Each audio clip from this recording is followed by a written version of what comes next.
রাষ্ট্র সংস্কার হলো রাজনৈতিক দলগুলোর সংস্কার কারা করবে, এর দায়টাই বা কারা নেবে? দেখেন 2022 সালে বিএনপি কিন্তু একটা সংস্কার, রাষ্ট্র কাঠামো সংস্কার প্রস্তাব উত্থাপন করেছিল 31 দফা, জুলাই মাসে, গত জুলাই মাসে। এখন এগুলা যা সংস্কার হচ্ছে তার অনেক অংশ বিশেষ ওখানে আছে, এটা ঠিক।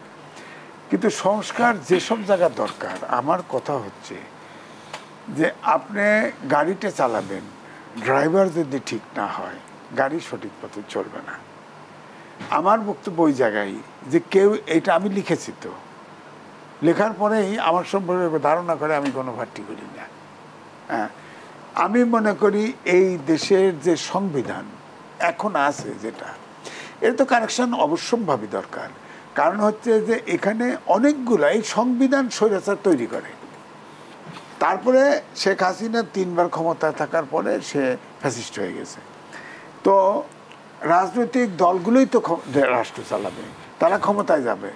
এখন এই রাষ্ট্রের ভিতরে তো গণতন্ত্র চর্চা নাই, প্রত্যেকটা সংগঠন এক ব্যক্তি চালায়। তো এই সংস্কারটা কে করে দিবে বলেন? সব তো হাঁকু লাগাই দেবে। তার সংস্কার সে করতে পারবে।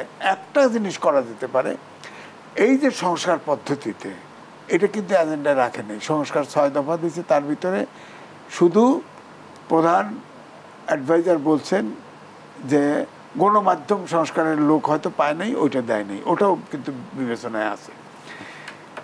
এখানে ইলেকশন কমিশনের করে তার মধ্যে একটা সংস্কার আনতে পারে এবং হার্ড অ্যান্ড সোল লাইন করে দিতে পারে যে এই পদ্ধতিতে একটা চলবে, নেতা নির্বাচন কমিশনের পক্ষ থেকে, নির্বাচন কমিশন, অথবা এই 6-এর ভিতরে এজেন্ডা থাকতো।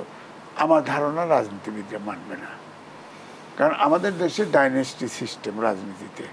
এক ব্যক্তি পরিবার থেকে আসবে। এবারে কিন্তু এই প্রশ্ন উঠছে, পরিবার থেকে নেতা হওয়া যাবে না, একের পর এক হবে, তা হবে না, 2 বছরের উপরে থাকবে না, এসব ঠিক আছে। কিন্তু রাজনীতির দলের ভিতরে গণতান্ত্রিক চর্চা অনুশীলন যদি না হয়, এটা আপনি গণতান্ত্রিক ব্যবস্থা এই সারা জীবন বাংলাদেশে কিভাবে চালাবেন? 1। 2 হলো, রাজনীতিটা আমরা ওয়েস্টমিনিস্টার সিস্টেমে পালন করি। একমাত্র 73 সাল ছাড়া কোনো সময়ই 51% ভোট কোনো দল পায় নাই। হয় 34, 35, 38% ভোট পায়। যেহেতু ওই দল বেশি সিট পেয়েছে, এমপি সিট বেশি পেয়েছে, সুতরাং সে সরকার ফর্ম করছে, মাইনরিটি আসলে।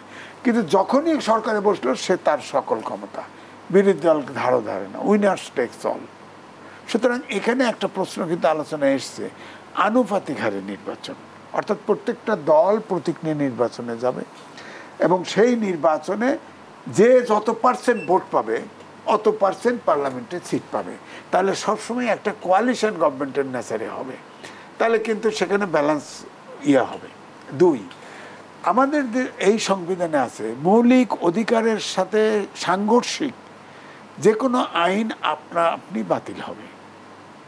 অথচ 4-5টা আইন আছে, পুরোটাই কিন্তু সাংঘর্ষিক, আমরা বলি কালো আইন। সুতরাং এই জন্যই প্রশ্ন উঠছে আপার হাউস এবং লোয়ার হাউস, যেটা আমেরিকাতেও আছে। আপনার ধরেন নিচে যার নাম দেন, আপার হাউসে একটা আইন করলেন, দেখা গেল যে সংবিধানের সাথে সাংঘর্ষিক, আপার হাউসে যা লোয়ার হাউসে করলেন, আপার হাউসে গেলে আটকায় গেল। অর্থাৎ চেক অ্যান্ড ব্যালেন্স থাকে। আর নিচের ওই রকম চিন্তা করবে, নিচে হাউসেও চিন্তা করবে, আমি আইন পাস করে উপরে তার একটা হাউস আছে ধরার। সুতরাং এই জন্য ব্যালেন্স, প্রেসিডেন্ট সেক্রেটারি, প্রধানমন্ত্রীর পরামর্শ ছাড়া গাছের পাতাও নড়ে না, এখানে কোনো ব্যালেন্স নাই। প্রেসিডেন্ট এটা বিএনপির ইয়েতেও রেখেছে প্রপোজাল। সবচেয়ে বড় কথা হচ্ছে পার্টির ভিতরে গণতন্ত্র চর্চা করতে হবে। গণতন্ত্র চর্চা যদি না থাকে, পার্টির ভিতরে অনুশীলন না থাকে, তাহলে দেশে সুশাসন, আইনের শাসন, মানবিক বাংলাদেশ গড়া সম্ভব না। ছাত্র জনতার যে গণ অভ্যুত্থান পরবর্তী আসলে কোনো ষড়যন্ত্র দেখেন কিনা? যদি ষড়যন্ত্র থেকে থাকে, সেখানে রাজনৈতিক দলগুলো আসলে কতটা তাদের ঐক্য অটুট রয়েছে? যদি আমরা দেখছি ছাত্র জনতার ঐক্য কিন্তু এখনো অটুট রয়েছে, সেটি কতটা দরকার? এক ধরনের বিপ্লব ঘটে গেছে। বিপ্লব মানে প্রতিবিপ্লব থাকবে। যেমন ধরেন, আমি পরিষ্কারভাবে কয়েকটা উদাহরণ দিই।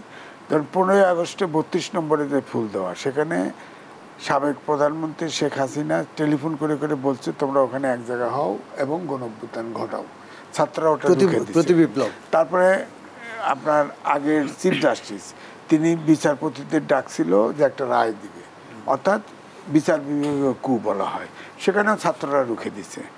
তারপরে দেখেন প্রেস ক্লাবের সামনে প্রায় 8-10 হাজার আনসার আসছিল, এটা তারা কিন্তু সচিবালয়েও ঢুকে গেছে।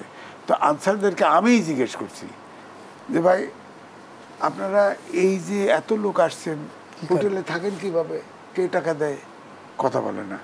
আচ্ছা ড্রেসগুলো নতুন কে দিল, নতুন ড্রেস কই পেলেন?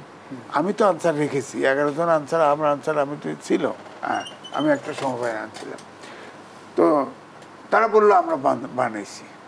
এরপরে তারা সচিবালয় যখন ঢুকে গেছে অ্যাডভাইজারদেরকে আপনার অনেকটা জিম্মি করে ফেলছে, তারা দাবি মানছে, মানলে একটা গ্রুপ বলে দিল যে আমরা আমাদের প্রোগ্রাম উল্টো করলাম, আর একটা গ্রুপ মানি না, মানব না, বসে পড়লো। এখানেও প্রতিবিপ্লবের চিহ্ন পাওয়া যায়। তো এই জন্যে এটা চলমান থাকবে। আপনি দেখেন ভিডিও কিন্তু শেখ হাসিনা কিন্তু কথা বলতেছে, সত্য কি মিথ্যা আমি জানি না, সত্য। সুতরাং এটা অ্যালার্ট থাকতে হবে এবং ছাত্ররা অ্যালার্ট আছে, এখনো ঐক্যবদ্ধ আছে।